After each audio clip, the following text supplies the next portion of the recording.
Depuis l'an 2000, Mopani appartient à une société enregistrée sous le numéro 211 422 dans un hôtel des îles Vierges britanniques.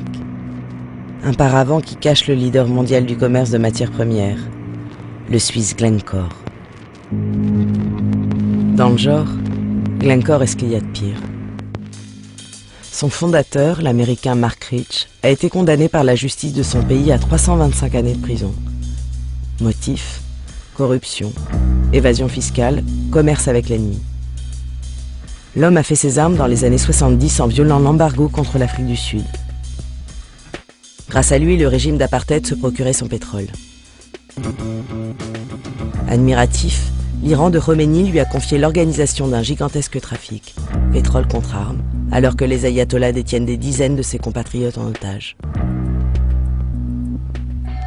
Traqué par le FBI, Mark Rich se réfugie en Suisse. Là, ses délits ne méritent pas l'extradition, au contraire, on lui offre la nationalité pour qu'il installe sa société à Zoug, charmant canton rural. Zoug est devenu depuis la plaque tournante du commerce mondial de matières premières.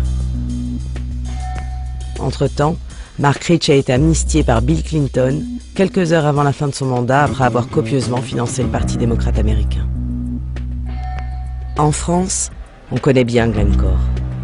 Le géant suisse possédait le fameux groupe Metal Europe, dont il a organisé la faillite frauduleuse en 2003. La plus grosse fonderie de plomb d'Europe fut fermée du jour au lendemain, laissant sur le carreau 823 salariés. L'occupation de l'usine permit la découverte de très graves pollutions au plomb dans toute la région. C'est pour Glencore que Jacques Chirac inventa l'expression « patron voyou ».